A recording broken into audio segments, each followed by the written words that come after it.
नमस्कार, आज की बात में आपका स्वागत है। आज मैं आपको कोरोना की थर्ड वेव के बारे में, वायरस की तीसरी लहर के बारे में कुछ खास बातें बताऊंगा।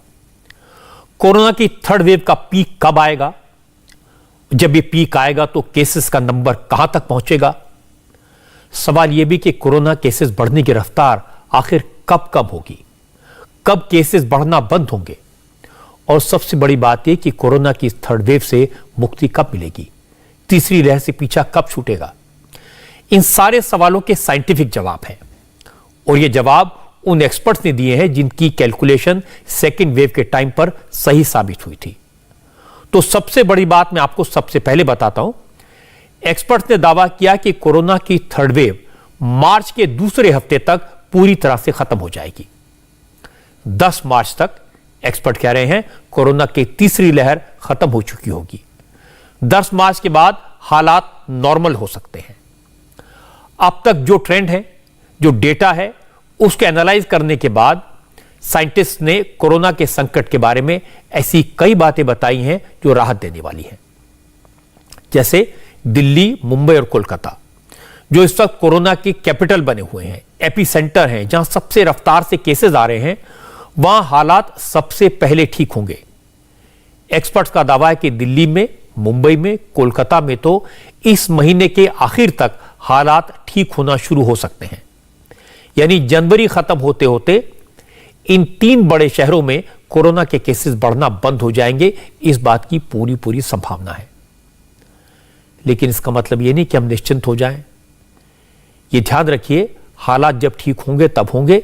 इस वक्त तो खतरा बड़ा है, क्योंकि एक्सपर्ट ने एक और बात कही है।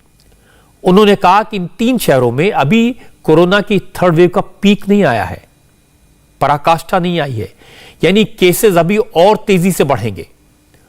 और लोगों के मन में यह सवाल भी है कि जिन राज्यों में चुनाव होने हैं, क्या कैंपेन के दौरान, वोटिंग के दौरान, काउंटिंग के दौरान वहां कोरोना तेजी से तो नहीं फैलेगा। तो आपको बता दूं कि एक्सपर्ट का कहना है कि यूपी, पंजाब, उत्तराखंड और गोवा जैसे राज्यों में भी कोरोना के केसेस जनवरी के आखिर में कम होने शुरू हो जाएंगे। एक्सपर्ट्स ये दावा किस आधार पर कर रहे हैं? कोरोना के थर्ड वेव के बारे में, ओमिक्रॉन वेरिएंट के खतरे के बारे में और सावधानियों के बारे में एक्सपर्ट्स क्या कहते हैं, ये डिटेल में आज मैं आपको बताऊंगा। तो सबसे पहले जान लीजिए कि अगर आप ओमिक्रॉन वेरिएंट से इंफेक्टेड किसी व्यक्ति के संपर्क में सिर्फ 6 सेकंड के लिए आते हैं, तो 6 सेकंड में यह वायरस आपको इन्फेक्ट कर सकता है, यानी आप भी वायरस के शिकार हो सकते हैं। इसीलिए यह वायरस बहुत तेजी से फैल रहा है। इस बार कोरोना की रफ्तार पिछली वेव के मुकाबले 6 गुना ज्यादा है।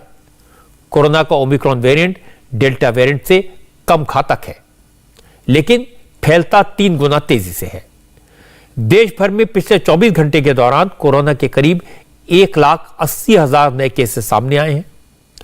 पिछले एक हफ्ते में 7 दिन में कोरोना के केस 1.3 लाख से बढ़कर 7.8 लाख हो गए, यानी एक हफ्ते में 6 गुना का जंप। जबकि सेकेंड वेव के दौरान कोरोना के केसेस 1.3 लाख से बढ़कर 7.8 लाख होने में 5 हफ्ते का वक्त लगा था। तो ओमिक्रॉन की स्पीड इतनी ज्यादा है कि देश भर में पॉजिटिविटी रेट 13% से ज्यादा हो चुका है।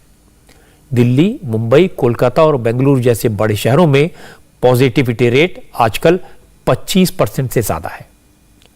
बस राहत की बात इतनी है कि ओमिक्रॉन के इन्फेक्शन में हॉस्पिटल जाने का रेट और डेथ रेट डेल्टा वेरिएंट के मुकाबले काफी कम है।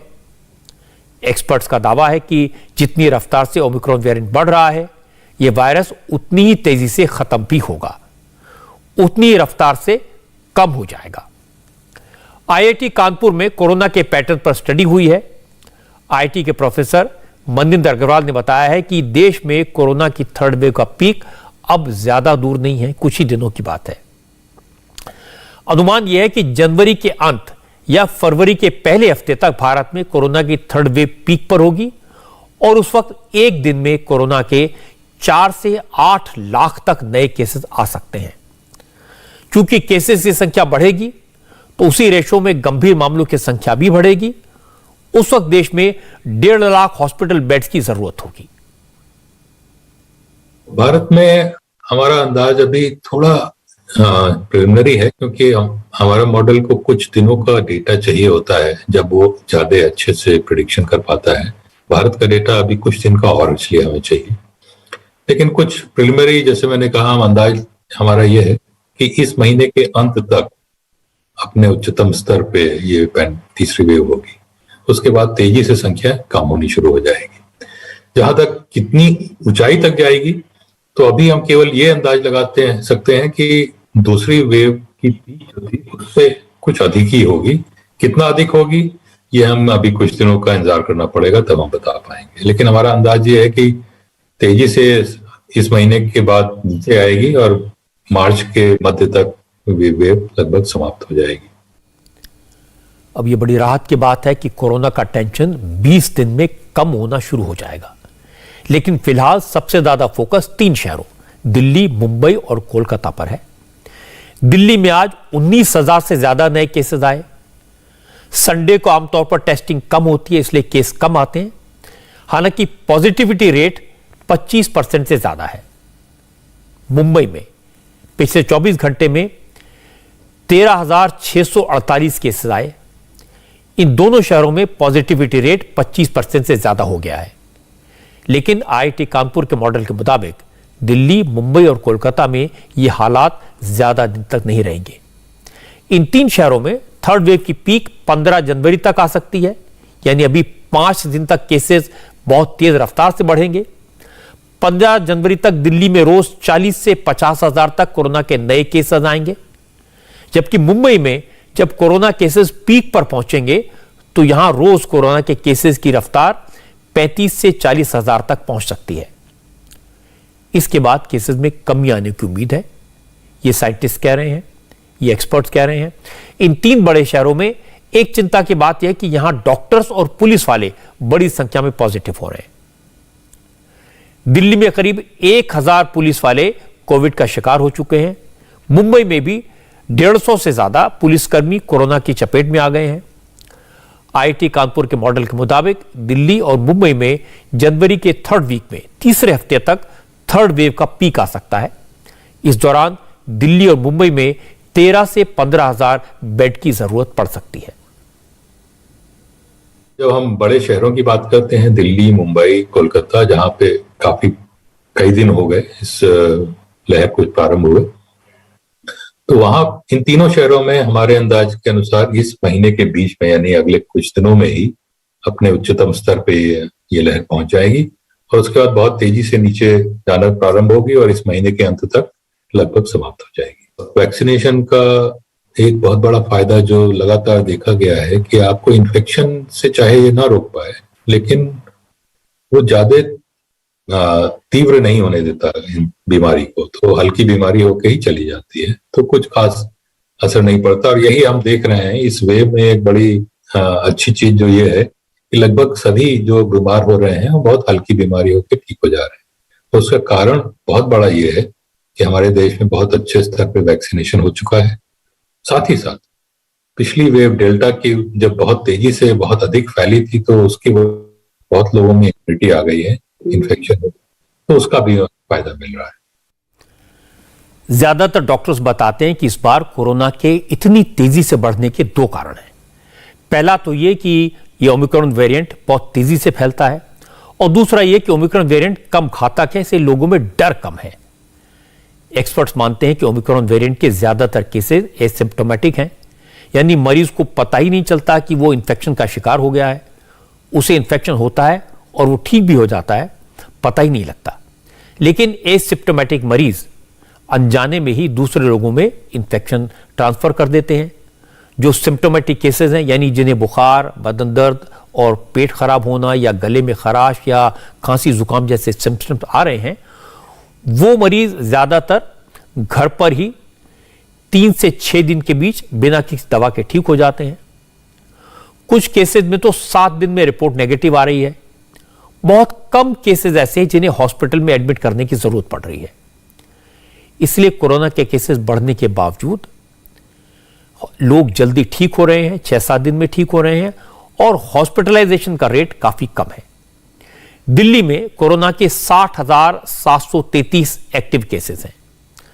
सरकार ने कोरोना के लिए 14,222 बेड्स का इंतजाम किया है, लेकिन हॉस्पिटल में सिर्फ 2,000 मरीज भर्ती हैं और आईसीयू में करीब 450 मरीज हैं, जबकि ऑक्सीजन सपोर्ट की जरूरत सिर्फ 500 मरीजों को पड़ी है। यानी दिल्ली के हॉस्पिटल्स में कोरोना के करीब 88% बेड खाली पड़े हैं। ऑक्सीजन सपोर्ट की जरूरत उन लोगों को पड़ रही है जो कोमॉर्बिड हैं, यानी जो पहले से किसी गंभीर बीमारी का शिकार हैं, शुगर के, हार्ट के, किडनी या लंग्स डिजीज के मरीज हैं। और दिल्ली की तरह मुंबई में भी कोरोना के केसेस लगातार बढ़ रहे हैं, बहुत तेजी से बढ़ रहे हैं, लेकिन यहां भी ज्यादातर मरीज घर पर ही ठीक हो पा रहे हैं। मुंबई में सरकार ने कोरोना के लिए 34,960 करीब 35,000 बेड्स रखे हैं, लेकिन अब तक करीब 7,500 बेड्स पर ही मरीज हैं। यानी आईसीयू बेड्स की ऑक्यूपेंसी 30% है, जबकि ऑक्सीजन बेड की ऑक्यूपेंसी 27% है। तो इस बार ऑक्सीजन के लिए, बेड्स के लिए, दवाओं के लिए मारामारी नहीं है। शायद इसीलिए लोगों में कोरोना का खौफ भी नहीं है और थोड़ा लोग थक भी गए हैं। अब लोग कोरोना प्रोटोकॉल की अनदेखी तो कर रहे हैं, इसलिए कोरोना थोड़ा और तेजी से फैल रहा है। ये जो तस्वीर आप देख रहे हैं, ये पंजाब के बड़े शहर अमृतसर की है। अमृतसर की मार्केट की भीड़ कोरोना की करियर बन गई है। वैज्ञानिकों का कहना है कि ओमिक्रॉन वेरिएंट का एक एसिम्प्टोमेटिक पेशेंट भीड़ में 50 लोगों को इन्फेक्शन दे सकता है। अब चूंकि ज्यादातर केसेस एसिम्प्टोमेटिक हैं और सब बाजारों में घूम रहे हैं, कोरोना बांट रहे हैं, तो हर जगह यही हालत है। यही तस्वीरें दिल्ली की हैं, मुंबई से भी इसी तरह की तस्वीरें आई हैं और डॉक्टर्स कह रहे हैं कि कोरोना की दवा तो है नहीं, बचाव ही एकमात्र उपाय है। एक नया वेरिएंट आया है जिसको बोलते हैं ओमिक्रॉन, जो कि इतनी तेजी से फैल रहा है कि जिनको वैक्सीन लगी हुई है, बूस्टर लगा हुआ है, उनको भी अफेक्ट कर रहा है। ये वायरस थ्रोट में और अपर रेस्पिरेटरी ट्रैक्ट में, जिसको हम ब्रोंकस बोलते हैं, उसमें बहुत ज्यादा फास्ट मल्टीप्लाई करता है। ये नीचे लंग्स में जाता नहीं है, तो होपफुली ये एक वेरिएंट है जो माइल्ड वैरायटी का वेरिएंट है। बिकॉज इसका रेप्लिकेशन ज्यादा है, इम्यून सिस्टम को ये एस्केप कर लेता है और वैक्सीनेटेड लोगों को भी ये इसका पीछा नहीं छोड़ता, तो ये इन्फेक्टिविटी इसकी बहुत ज्यादा है। तो इसकी वजह से जो हमारी पिछली सेकेंड वेव में एक हफ्ते में 1 लाख केसेस होते थे, तो इस वेव में इस वायरस ने इंक्रीज ट्रांसमिसिबिलिटी की वजह से 7 लाख केसेस कर दिए एक हफ्ते के अंदर अंदर फ्रॉम 1 लाख। तो we have to be on over guard, mask पहन के रखिए, अपना सोशल डिस्टेंस को मेंटेन करो और अननेसेसरी बाहर ट्रेवल ना कीजिए। अब डॉक्टर की बात आपने सुनी, ये सही है कि ओमिक्रॉन वेरिएंट कम खतरनाक है, ये लंग्स तक नहीं पहुंचता, लेकिन तो भी रफ्तार ऐसी है कि लापरवाही भारी पड़ सकती है। और मुश्किल है कि लापरवाही सिर्फ आम लोग नहीं कर रहे, जो खुद को समाज का नेता कहते हैं, लीडर कहते हैं, वो भी लापरवाही कर रहे हैं। मैं आपको कर्नाटक की एक तस्वीर दिखाता हूं। कर्नाटक में हालात तेजी से बिगड़ रहे हैं, रोज 12,000 से ज्यादा नए केस मिल रहे हैं, लेकिन कर्नाटक के नेता क्या कर रहे हैं, ये देखिए। कर्नाटक में कांग्रेस के नेता पद यात्रा निकाल रहे थे। कर्नाटक कांग्रेस के अध्यक्ष डीके शिव कुमार इस पदयात्रा को लीड कर रहे थे, लेकिन जब डॉक्टर रैंडम सैंपलिंग के लिए पहुंचे तो डीके शिव कुमार को गुस्सा आ गया। उन्होंने डॉक्टर से बहस की, उसे भला बुरा कहकर भगा दिया। डीके शिव कुमार रविवार को लॉकडाउन के बावजूद पदयात्रा निकाल रहे थे, उन्होंने भीड़ जुटाई थी। इसी पदयात्रा के दौरान ही पूर्व मुख्यमंत्री सिद्धारमैया की तबीयत खराब हो गई, उन्हें बीच से ही लौटना पड़ा। इसके बाद जब कर्नाटक कांग्रेस के अध्यक्ष शिव कुमार का रैंडम टेस्ट करने की कोशिश की गई तो उन्होंने डॉक्टर से बदसलूकी की।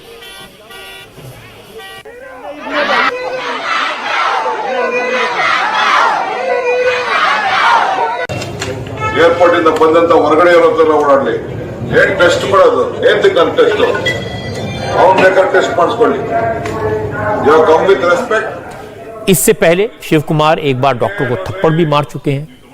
डीके शिव कुमार ने कहा कि कर्नाटक की बीजेपी सरकार उनकी यात्रा को रोकने की कोशिश कर रही है, इसलिए वो कोरोना का टेस्ट नहीं करवाएंगे।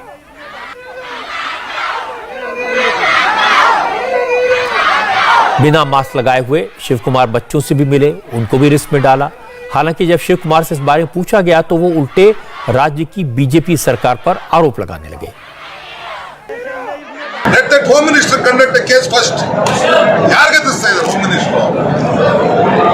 ನಾವು 40 ವರ್ಷದ ರಾಜಕಾರಣ ಮಾಡ್ಕೊಂಡು ಬಂದಿದ್ದೇವೆ. ನಾವು ನಡೀತಾ ಇರೋದು ನೀರಿಗೋಸ್ಕರ, ರಾಜ್ಯದ ಜನತೆಗೋಸ್ಕರ. ಅವರ ಫೇಲ್ಯೂರು, ಅವ್ರು ಏನು ಒಂದು ಸರಿಯಾದ ಜನಗೋಸ್ಕರ ನ್ಯಾಯ ಒದಗಿಸ್ಕೊಟ್ಟಿಲ್ಲ. ನ್ಯಾಯನ ಪ್ರಾರ್ಥನೆ ಮಾಡ್ಕೊಳ್ಳಿಕ್ಕೆ ಕೈ ಮುರಿದು ನಾವು ಪಾದಯಾತ್ರೆ ನಾವು ಮಾಡ್ಕೊಂಡಿದ್ದೀವಿ. ಇದನ್ನು ನಿಲ್ಲಿಸಕ್ಕೆ ಇನ್ನೊಂದು ಜನ್ಮ ಹುಟ್ಟಬೇಕು. अब कर्नाटक में जिस रफ्तार से केस बढ़ रहे हैं उस वजह से सरकार अलर्ट है, सावधान है और जनता भी सपोर्ट कर रही है. लेकिन अगर बड़े बड़े नेता नियम तोड़ेंगे तो मुश्किल होगी, गलत मैसेज जाएगा. कर्नाटक के चीफ मिनिस्टर बसवराज बोम्मई ने कहा कि हमें तो कांग्रेस के नेताओं की हेल्थ की चिंता है, लेकिन क्या करें, कांग्रेस के नेताओं को न अपनी फिक्र है न पब्लिक की. ನಾವು ಅವರ ಆರೋಗ್ಯ ಬಗ್ಗೆ ಚಿಂತನೆಯನ್ನು ಮಾಡ್ತಾ ಇದ್ದೇವೆ. ಅವರು ಅಷ್ಟು ಸುದೀರ್ಘವಾಗಿ ನಡೆದಂಥ ಸಂದರ್ಭದಲ್ಲಿ, ಅವರ ಆರೋಗ್ಯ ತಪಾಸಣೆ ಮಾಡಿದಂಥ ಸಂದರ್ಭದಲ್ಲಿ ಬಹುತೇಕವಾಗಿ ಅಲ್ಲಿ ಅವರೊಬ್ಬರಿಗೆ ಅಲ್ಲ ಎಲ್ಲರಿಗೂ ಕೂಡ ಆರೋಗ್ಯ ತಪಾಸಣೆ ಮಾಡಬೇಕು. ಇದು ಕರ್ನಾಟಕ ಸರ್ಕಾರದ ಒಂದು ಆರೋಗ್ಯ ಇಲಾಖೆಯ ಒಂದು ಕರ್ತವ್ಯ ಮತ್ತು ಉದ್ದಾರ. ಇದನ್ನು ಅರ್ಥ ಮಾಡ್ಕೊಳ್ಳದೆ ಅವರು ಬಾಯಿಗೆ ಬಂದಂಗೆ ಮಾತಾಡಿದ್ದಾರೆ. ಏನು ಮಾಡೋಕ್ಕಾಗಲ್ಲ, ಅದು ಅವ್ರ ಕಲ್ಚರ್. ये बात कहने के 2 घंटे बाद चीफ मिनिस्टर बसवराज बोम्मई के कोरोना टेस्ट की रिपोर्ट पॉजिटिव आ गई. उन्होंने ट्वीट करके जानकारी दी है. मुंबई के अलावा बिहार के मुख्यमंत्री नीतीश कुमार, भारत के रक्षा मंत्री राजनाथ सिंह, रक्षा राज्य मंत्री अजय भट्ट भी कोरोना पॉजिटिव हो गए हैं. और अभी भी खबर आई है कि बीजेपी अध्यक्ष जेपी नड्डा भी कोरोना वायरस से संक्रमित हो गए हैं. इन सब ने ट्विटर पर अपने संपर्क में आए लोगों से कोविड टेस्ट कराने की अपील की है. यह सही है कि ओमिक्रॉन वेरिएंट कम खतरनाक है और यह भी सही है कि ओमिक्रॉन वेरिएंट से कम लोगों को हॉस्पिटल जाना पड़ता है. ये सब लोग जिनके हमने नाम लिए बहुत जल्दी ठीक हो जाएंगे. बहुत कम लोग ऐसे हैं जिन्हें ऑक्सीजन की जरूरत पड़ेगी. लेकिन इसका मतलब यह बिल्कुल नहीं है कि लापरवाही की जाए, कोरोना को हल्के में लिया जाए, क्योंकि हो सकता है कि कोरोना का ओमिक्रॉन वेरिएंट आपको तो किसी मुसीबत में न डाले, लेकिन अगर आप इंफेक्शन का शिकार हो गए तो आपके साथ वायरस आपके घर में पहुंच जाएगा. घर में बच्चों को और बुजुर्गों को यह भारी पड़ सकता है, क्योंकि बच्चों को वैक्सीन नहीं लगी है और बुजुर्गों की प्रतिरोधक क्षमता, इम्यूनिटी कॉम्प्रोमाइज होती है. इसलिए लापरवाही बिल्कुल न करें, खुद कोविड प्रोटोकॉल का पालन करें. और अगर घर में 15 साल से ज्यादा उम्र के बच्चे हैं तो उन्हें तुरंत वैक्सीन लगवाएं.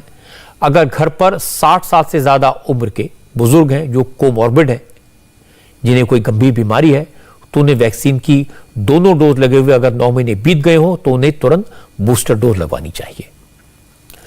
देश भर में आज से 60 साल से ज्यादा उम्र के उन लोगों को बूस्टर डोज लगाना शुरू हो गया जिनको कोमॉर्बिडिटी यानी अन्य गंभीर बीमारियां हैं. इसके अलावा आज से हेल्थ वर्कर्स और फ्रंटलाइन वर्कर्स को भी वैक्सीन की बूस्टर डोज देने की शुरुआत हुई. तो आज ऐसे 9,68,406 लोगों को कोरोना वैक्सीन की बूस्टर डोज लगी है और देश में 1 करोड़ से ज्यादा हेल्थ वर्कर्स, करीब 1,90,00,000 फ्रंटलाइन वर्कर्स और 60 साल से ज्यादा उम्र के लोगों की संख्या करीब 2.25 करोड़ है. सरकार अपनी तरफ से हर घर तक वैक्सीन की डोज पहुंचाने की हर संभव कोशिश कर रही है. हेल्थ वर्कर कितनी मेहनत कर रहे हैं इसकी एक तस्वीर देखेंगे तो आपका भी दिल भर आएगा. यह तस्वीर जम्मू कश्मीर के डोडा जिले की है. कई फीट बर्फ जमी है, लगातार स्नोफॉल हो रहा है.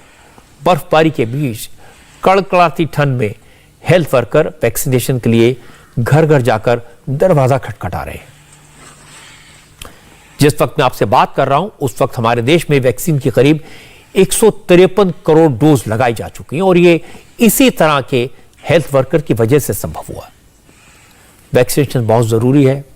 वैक्सीन कोरोना के प्रकोप से आपको बचाएगी, लेकिन ये कतई ना समझे कि वैक्सीन ले ली तो उसके बाद लापरवाही की पूरी छूट हो जाएगी. वैक्सीन लगी होगी तो कोरोना बहुत परेशान नहीं करेगा, हॉस्पिटल नहीं जाना पड़ेगा. लेकिन यह भी सही है कि वैक्सीन लगवाने के बाद भी लापरवाही की तो इंफेक्शन हो सकता है. और अमेरिका से जो खबरें आ रही हैं उससे यही पता चलता है.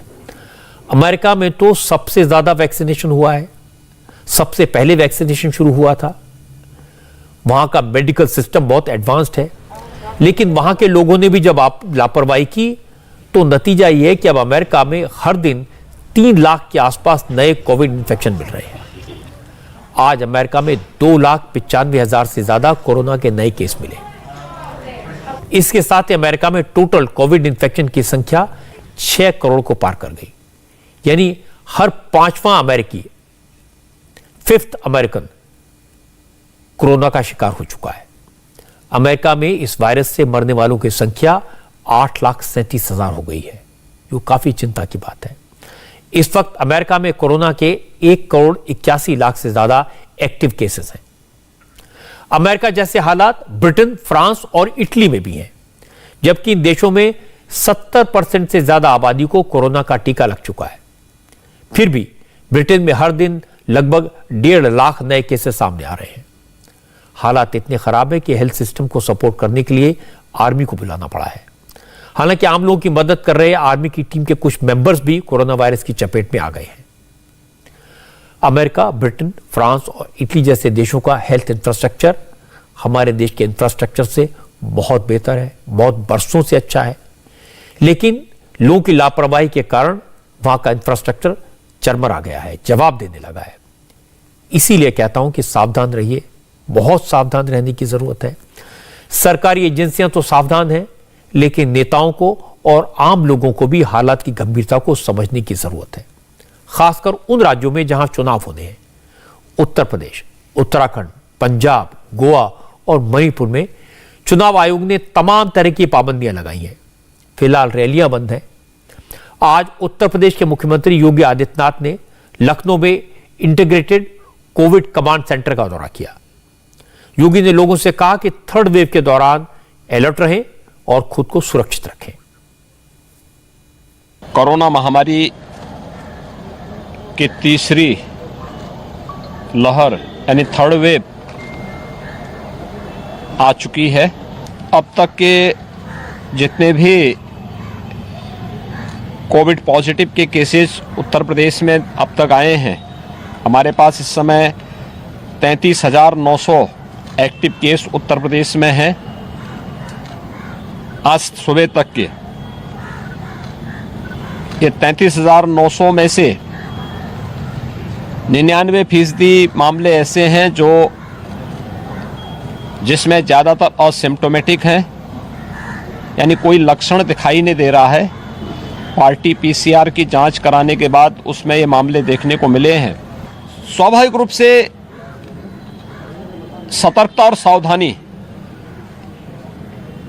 कोरोना की सबसे बड़ी बचाव के उपाय हैं, और सतर्कता और सावधानी हम ये मान करके न चलें कि 3rd वेव खतरनाक नहीं तो हम इसे सावधान न हो। आज योगी आदित्यनाथ ने अपना पूरा दिन, ज्यादातर वक्त कोरोना के मैनेजमेंट और कोरोना को कंट्रोल करने के काम में लगाया। क्योंकि कोई चुनावी कार्यक्रम नहीं था, इलेक्शन कमीशन ने 15 जनवरी तक किसी भी तरह के ऑन ग्राउंड कैंपेन पर रोक लगा दी है। सिर्फ डिजिटल कैंपेन हो सकता है। समाजवादी पार्टी ने, बीएसपी ने, अकाली दल ने, कांग्रेस ने इस पर ऐतराज भी जताया है। समाजवादी पार्टी ने चुनाव आयोग को बाकायदा चिट्ठी लिखकर इस फैसले पर दोबारा विचार करने की मांग की है। समाजवादी पार्टी का कहना है कि बीजेपी सोशल मीडिया और डिजिटल कैंपेन की मास्टर है। इस पाबंदी से बीजेपी को फायदा मिलेगा, लेकिन यह तय है कि और जो हालात हैं उसमें अब डिजिटल कैंपेन ही एक रास्ता लगता है। 70 साल के चुनावी इतिहास में जो नहीं हुआ वो इस बार होगा। फिलहाल तो डिजिटल कैंपेन ही होगा, और यह बात सही है कि इस मामले में बीजेपी की स्ट्रेंथ ज्यादा है। देश में इस वक्त 83 करोड़ लोगों की पहुंच इंटरनेट तक है। 83 करोड़। 55 करोड़ लोग व्हाट्सएप यूज करते हैं। यूजर्स के मामले में यूट्यूब भारत में दूसरे और फेसबुक तीसरे नंबर पर है।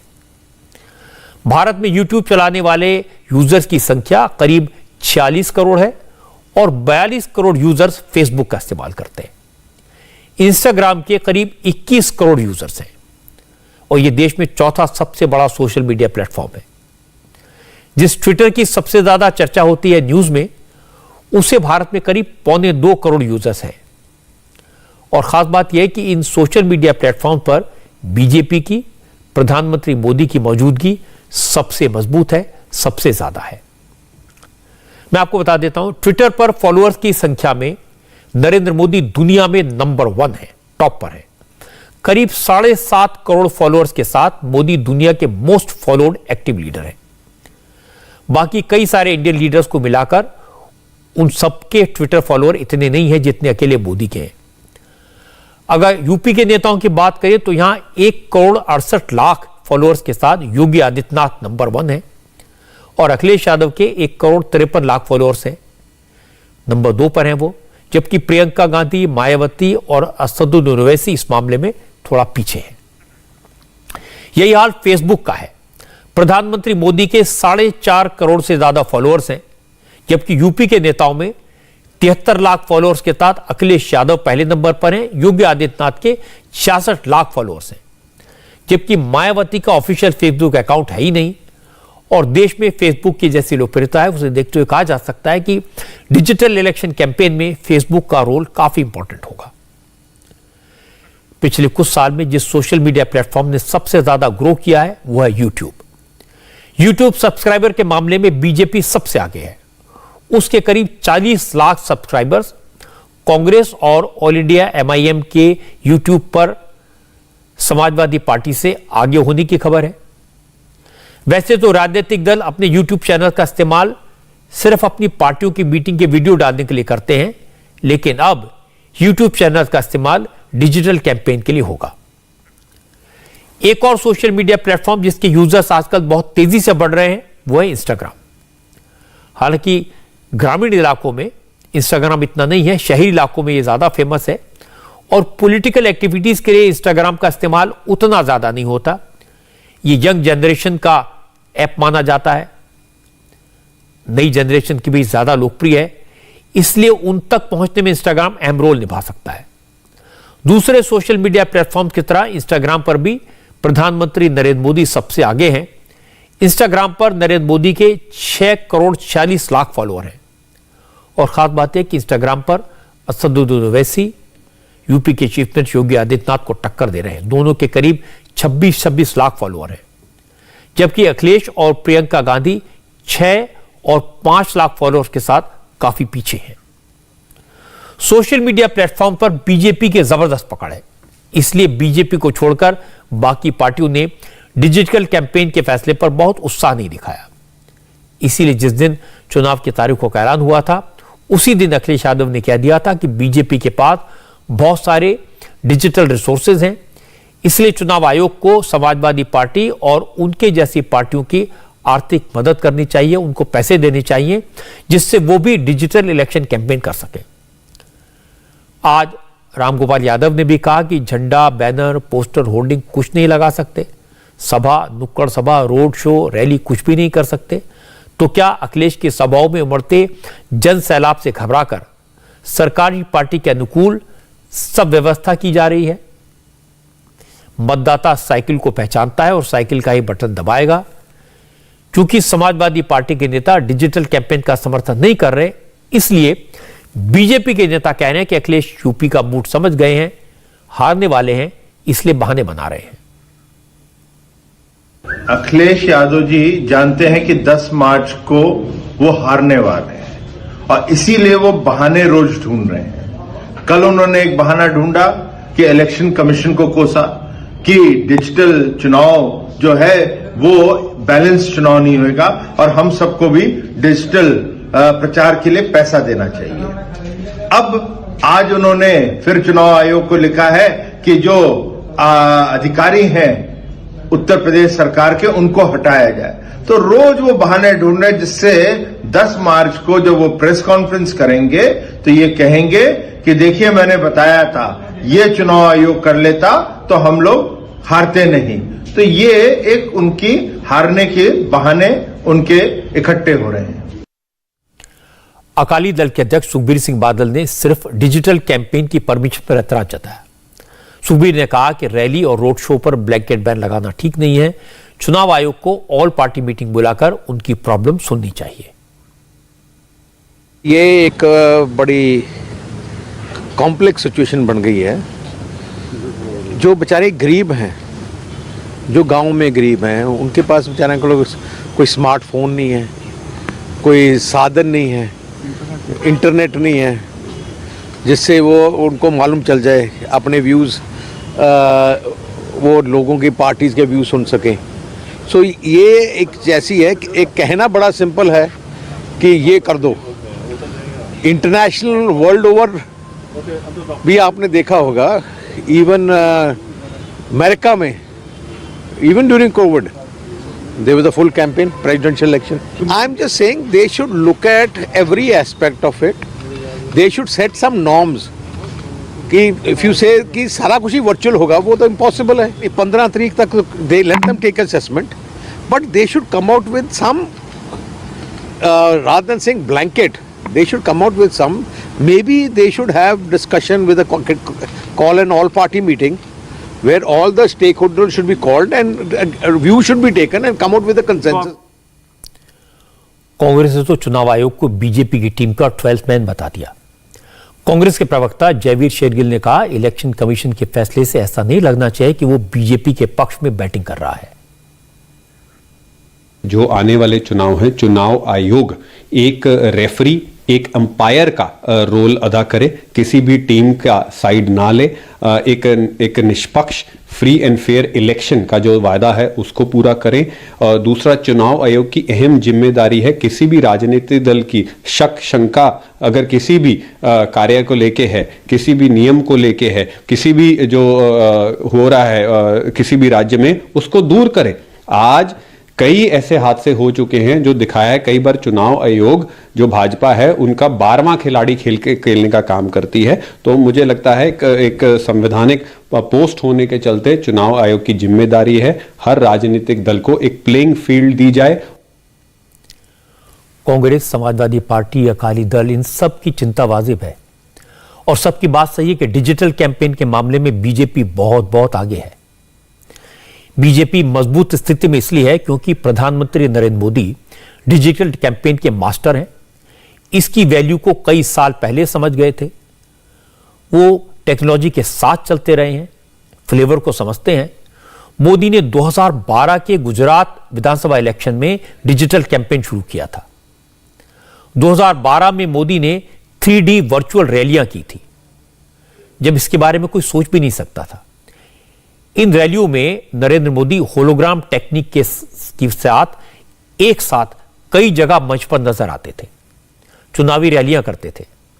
मोदी ने डिजिटल प्रचार के इस तरीके को 2014 के लोकसभा चुनाव में भी आजमाया था, जब उन्होंने 3D टेक्निक से 700 से ज्यादा वर्चुअल रैलियां की थी। इसलिए बीजेपी को डिजिटल कैंपेन के लिए ना ज्यादा तैयारी करनी पड़ेगी, ना ज्यादा मेहनत करनी पड़ेगी, क्योंकि नरेंद्र मोदी को इसके बारे में बहुत गहराई से मालूम है। वो इसके मास्टर हैं। वैसे मेहनत के मामले में विरोधी दल बीजेपी से काफी पीछे चल रहे हैं, क्योंकि चुनावी रैलियों पर रोक तो अभी लगी है, इससे पहले भी मोदी, योगी और अमित शाह उत्तर प्रदेश की 2/3 असेंबली सीटों पर रैलियां कर चुके हैं। चुनाव का ऐलान होने से पहले ही ये तीनों नेता 112 रैलियां, रोड शो और दूसरे पॉलिटिकल प्रोग्राम कर चुके थे। बीजेपी 265 असेंबली सीटों पर पब्लिक मीटिंग्स कर चुकी है। इसलिए अब अगर रैलियों पर रोक लगी भी है तो बीजेपी को इसका कोई बहुत ज्यादा नुकसान नहीं होगा। इस वक्त यूपी की सियासत में एक बड़ा सवाल है कि योगी आदित्यनाथ कहां से चुनाव लड़ेंगे। आज इसे लेकर दिन भर चर्चा होती रही। आज मथुरा के संत समाज ने मुख्यमंत्री योगी आदित्यनाथ को मथुरा से चुनाव लड़ाने की मांग की और इसके थोड़ी देर बाद यूपी बीजेपी की तरफ से ट्वीट किया गया, जिसमें लिखा था, जिसमें दम होगा वही मथुरा को भी बनाएगा, हम में दम है, मथुरा को भी हम बनाएंगे। जैसे अयोध्या में भव्य राम मंदिर का निर्माण करा रहे हैं, इसके बाद चर्चा शुरू हो गई कि योगी मथुरा से चुनाव लड़ सकते हैं।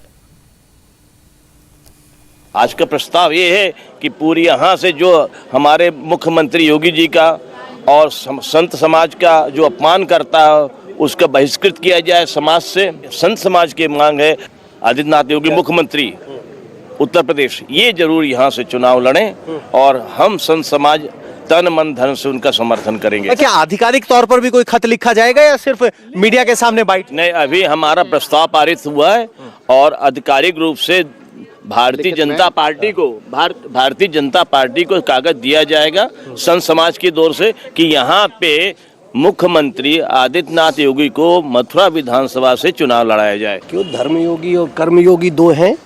एक धर्मयोगी है, उसने पूर्वांचल में बनारस को काशी को केंद्र मान लिया, और एक ये धर्मयोगी है, ये हमारे यहाँ पश्चिमी उत्तर प्रदेश की कमान संभाल ले।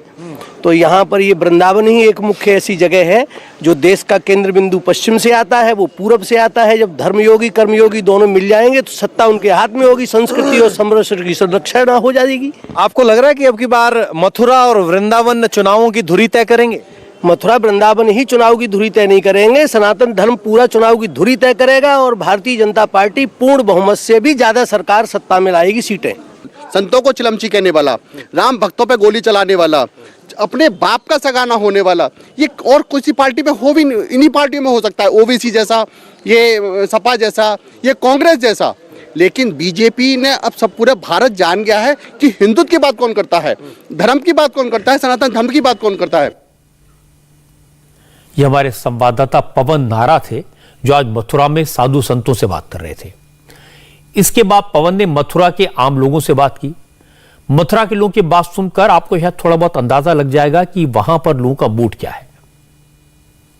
हिंदुत्व के आसपास तो है ही, साथ में डेवलपमेंट भी है। जैसा कि आप देख ही रहे हैं कितना जीर्णोद्धार हो रहा है मंदिर का, चारों तरफ से आप देख सकते हैं। ये जैसे 84 कोस परिक्रमा मार्ग, उस पर भी काम चल रहा है। तो ये योगी जी ने बहुत ही अच्छा कदम उठाया है कि हिंदुओं के प्रति कि उनके जितने भी तीर्थ स्थल हैं उनको बहुत अच्छे तरीके से उनका जीर्णोद्धार कराया जा रहा है, और शायद इसी का उनको आशीर्वाद भी मिलेगा जनता का कि देखना आपको भाजपा पूर्ण बहुमत से आएगी इस बार। योगी जी का जो काम है, शायद पिछले 70 सालों में ऐसा विकास मथुरा के अंदर नहीं हुआ।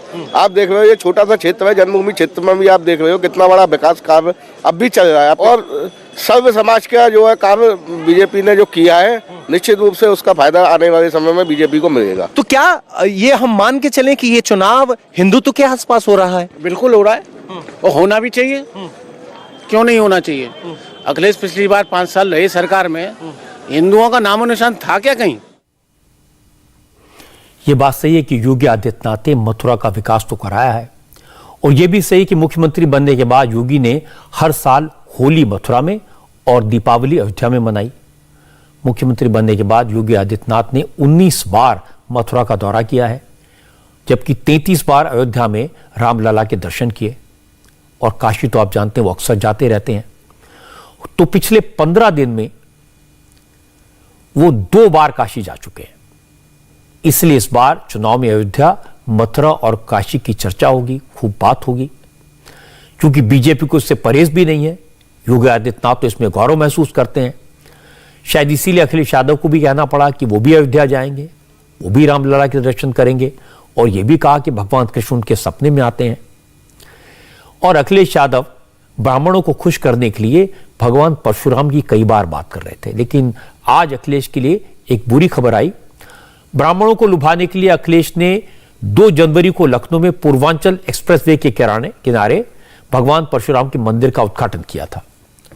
अब अखिलेश ने इस मौके पर मंदिर के सामने 68 फीट का एक फरसा लगाया था, लेकिन एक हफ्ते के बाद ही भगवान परशुराम का फरसा टूटकर गिर गया।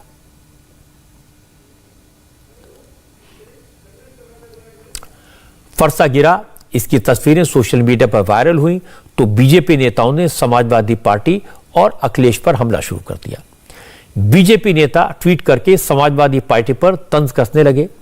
यूपी बीजेपी की तरफ से ट्विटर पर लिखा गया कि चुनावी हिंदुओं ने भगवान की मूर्ति में भी करप्शन कर दिया। जो भगवान की मूर्ति नहीं बना सकते वो प्रदेश क्या बनाएंगे। भगवान परशुराम के इस फरसे से ही समाजवादी पार्टी का नाश होगा।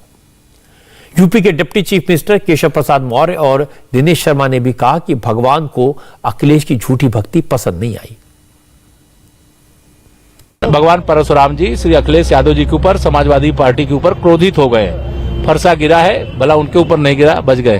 भगवान परशुराम की जय बोलिए, और अब सारे समाज मिलकर काम करें, यही ईश्वर से प्रार्थना कुछ मैसेज मिला है क्या? भगवान ने कुछ संदेश दिया है क्या? ऐसा कहते हैं कि गिरना, मतलब क्या कहेंगे आप बताइए। अब नहीं, मैं किसी पर टिप्पणी इस प्रकार की नहीं करता, बस मैं जानता हूँ ईश्वरीय शक्तियां जो होती हैं उन पर आस्था रखना चाहिए। सर पिछली बार जब और उनका चुनावी मुद्दा नहीं मानना चाहिए। समाजवादी पार्टी को लगता है कि यूपी में ब्राह्मण बीजेपी से नाराज हैं, इसलिए अखिलेश यादव ब्राह्मणों को अपनी तरफ खींचने की असंभव कोशिश कर रहे हैं। चुनाव में ये होता भी है। इसके अलावा अखिलेश की कोशिश है कि मुस्लिम वोटों का बंटवारा ना हो। आज कांग्रेस को पश्चिमी उत्तर प्रदेश में बड़ा झटका लगा। कांग्रेस के राष्ट्रीय सचिव और पश्चिमी यूपी के बड़े मुस्लिम नेता इमरान मसूद ने पार्टी छोड़ने का ऐलान कर दिया और इमरान मसूद ने अपने समर्थकों के साथ समाजवादी पार्टी ज्वाइन करने का ऐलान किया। इमरान मसूद कल लखनऊ में अखिलेश यादव से मुलाकात करने के बाद समाजवादी पार्टी ज्वाइन करेंगे। उत्तर प्रदेश में जो राजनीतिक परिस्थितियां हैं, उन राजनीतिक परिस्थितियों के मद्देनजर लड़ाई सीधे सपा और भाजपा के बीच में हो रही है और मैंने साथियों से मशवरा कर करके ये निर्णय लिया कि मैं अखिलेश जी से मिल करके उनको समर्थन का घोषणा करूंगा और उनके साथ शामिल होने का काम करूंगा। कि मुझे कांग्रेस ने बेहद सम्मान दिया, मेरी नेता प्रियंका गांधी और राहुल गांधी जी ने सबने हमें बहुत काम करने का मौका दिया, मैं उनका ऋणी रहूंगा। लेकिन प्रदेश के विकास के लिए, प्रदेश के अंदर एक नए सरकार के लिए उत्तर प्रदेश में अखिलेश जी के अलावा कोई विकल्प नहीं है और अखिलेश जी के विकल्प को ही हम लोगों ने स्वीकार करना है और सबको स्वीकार करना चाहिए। कि मैं पहले नंबर की लड़ाई लड़ने के लिए बात कर रहा हूँ कि उत्तर प्रदेश के अंदर सरकार बने और सहारनपुर की सातों के सातों सीटें समाजवादी पार्टी की झोली में जाए।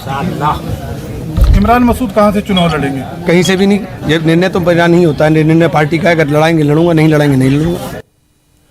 हालांकि इमरान मसूद के समाजवादी पार्टी ज्वाइन करने के ऐलान के साथ बीजेपी नेताओं को मौका लगा, अखिलेश पर निशाना लगाया और बीजेपी नेताओं ने कहा कि दंगा कराने वाला एक और नेता समाजवादी पार्टी से जुड़ गया है, जनता सब देख रही है और इसका जवाब देगी।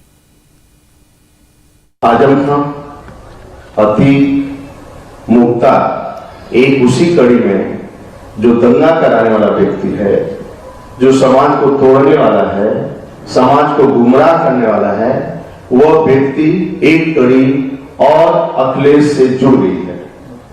जनता जनार्दन समझती है और जनता जनार्दन इसका जवाब देगी और पुनः योगी सरकार बनेगी और पूर्ण बहुमत के साथ हम चुनाव जीतेंगे। फिर यहाँ पर जैसे आज है और कल भी न कोई गुंडा राज रहेगा, एक तरह का यहाँ पर शांति के मार्ग पर लोग चलेंगे। एक इंटरेस्टिंग बात यह कि इमरान मसूद ने कांग्रेस छोड़ने से पहले अपने समर्थकों के साथ मीटिंग की थी। इस मीटिंग में इमरान मसूद के सैकड़ों समर्थक पहुंच गए, भारी भीड़ जमा हो गई। इमरान ने मीटिंग से पहले इसकी परमिशन नहीं ली थी, इसलिए अब उन पर कानूनी शिकंजा कस रहा है।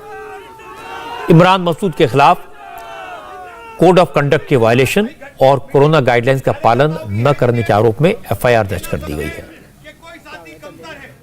इमरान मसूद द्वारा अंबाला रोड स्थित अपने आवास पर आज एक अपने समर्थकों की मीटिंग बुलाई गई थी, जिसमें काफी भारी भीड़ हो गई थी। उनके द्वारा इस मीटिंग के आयोजन की पूरी अनुमति नहीं ली गई थी, जबकि पूरे प्रदेश में आदर्श आचार संहिता चुनाव की लागू है।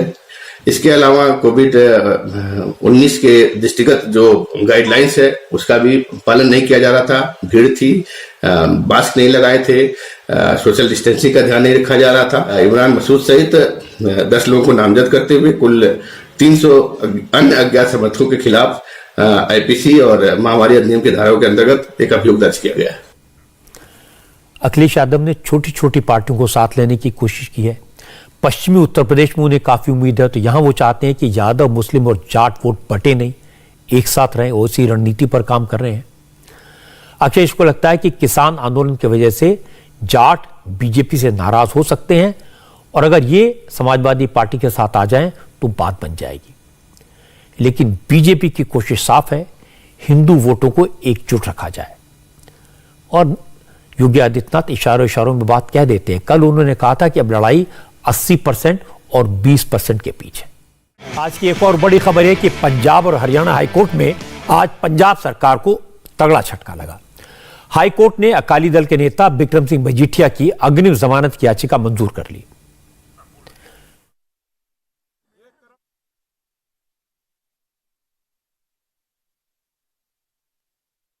के साथ ही कोर्ट ने मजीठिया को जांच में सहयोग करने को कहा है। अब विक्रम मजीठिया परसों यानी बुधवार को इस मामले की जांच कर रही एसआईटी के सामने पेश होंगे। हाईकोर्ट में आज इस केस की सुनवाई के दौरान पंजाब सरकार की तरफ से पी चिदंबरम पेश हुए और मजीठिया की तरफ से सीनियर एडवोकेट मुकुल रोहतगी। मुकुल रोहतगी ने कहा कि यह केस पॉलिटिकली मोटिवेटेड है। कांग्रेस की सरकार विक्रम मजीठिया को फंसाने की कोशिश कर रही है। मजीठिया की तरफ से यह भी दलील दी गई कि अपने कार्यकाल के आखिरी दिनों में कांग्रेस की सरकार ने 3 डीजीपी और 3 एडवोकेट जनरल बदल लिए हैं। इसी से साबित होता है कि सरकार अपने विरोधियों को फंसाने के लिए राज्य के बड़े पुलिस और कानूनी अफसरों पर दबाव डाल रही है। मजीठिया की तरफ से कहा गया कि उनके मुवक्किल तो खुद चाहते हैं कि इस मामले की जल्द से जल्द सुनवाई हो और केस खत्म हो। Today's hearing is Bikram Singh Majithia has been granted interim bail. बहुत बड़ी राहत है and he will be joining investigation day after tomorrow at 11 AM before the SIT and next date of hearing is 18 ji. It is political vendetta. You don't change 3 DGPs in the dying days of the government. You don't change 3 AGs in the dying days of the government. You don't suppress material facts. You don't conceal what has already been stated on record. So yes, it is political vendetta. चुनाव से ठीक पहले high court से विक्रम मजीठिया को मिली राहत कांग्रेस के लिए बड़ा झटका है। अकाली दल ने कहा अब कांग्रेस का झूठ सामने आ गया है, ये केस अदालत में नहीं टिकेगा। देखिए, बहुत खुशी है कि जो झूठा केस सरदार बिक्रम सिंह मजीठा साहब के खिलाफ बनाया गया था, आज Punjab and Haryana high court ने उनको जमानत दे दी और मैं समझता हूं कि झूठ का जो पहाड़ खड़ा किया गया था, एक साजिश रची गई थी अकाली लीडर को बदनाम करने के लिए, जिस साजिश में मुख्यमंत्री भी शामिल थे, गृह मंत्री भी शामिल थे, डीजीपी भी शामिल थे। वो सारे झूठ जो है आज अदालत के सामने जो है वो खड़ा नहीं हो सका। तो बहुत अच्छी बात है, उनको जमानत मिली है। धीरे धीरे जैसे केस आगे बढ़ेगा, जितनी ये साजिशें, इनका पर्दाफाश होगा कि किस तरीके से झूठा केस बनाया गया, किस तरीके से आईओ के बेटे को आउट ऑफ टर्न प्रमोशन भी दे दी गई। यहां इस लेवल तक जो सरकार का जाना, ये कभी कोई सोच भी नहीं सकता कि ऐसे जो है रूल ऑफ लॉ को तराजनी दी जाएगी। हालांकि चीफ मिनिस्टर चरणजीत सिंह चन्नी ने हाईकोर्ट के फैसले पर सिर्फ इतना कहा कि अभी तो सिर्फ जमानत मिली है, केस बंद नहीं हुआ है। केस खत्म नहीं हो गया, पेश होना पैना है बुधवार ਨੂੰ ਤੇ केस ਚੱਲੇਗਾ। केस ਦੇ ਵਿੱਚ ਸਾਰਾ ਕੁਝ ਸਾਹਮਣੇ ਆਏਗਾ। जिस तरह से नवजोत सिंह सिद्धू ने मजीठिया के खिलाफ खुलकर इल्जाम लगाए, जिस तरह से उनके प्रेशर में डीजीपी को बदला गया, जिस तरह से एडवोकेट जनरल को बदला गया, इससे पब्लिक परसेप्शन तो यह बना कि मजीठिया के खिलाफ ये मामला पॉलिटिकली मोटिवेटेड है और ये आज अदालत को भी लगा। पंजाब में प्रधानमंत्री नरेंद्र मोदी की सुरक्षा में जो चूक हुई थी, उसकी जांच सुप्रीम कोर्ट की एक कमेटी करेगी। इस कमेटी के अध्यक्ष सुप्रीम कोर्ट के एक रिटायर्ड जज होंगे, जबकि चंडीगढ़ के डीजीपी, एनआईए के आईजी, पंजाब और हरियाणा कोर्ट के रजिस्ट्रार जनरल इस कमेटी के मेंबर हो सकते हैं।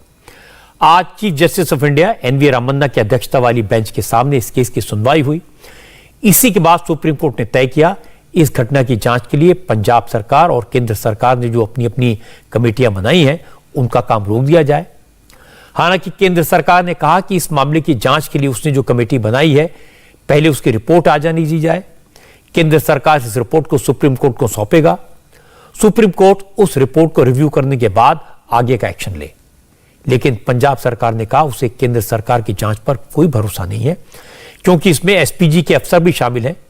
इसलिए इसकी जांच निष्पक्ष कमेटी से कराई जाए और इसके बाद सुप्रीम कोर्ट ने मामले की जांच के लिए एक इंडिपेंडेंट इंक्वायरी कमेटी बनाने की बात की। इंडिया टीवी हर वक्त हर जगह डाउनलोड करने के लिए सर्च करें India TV news Google play store या ऐप स्टोर पर।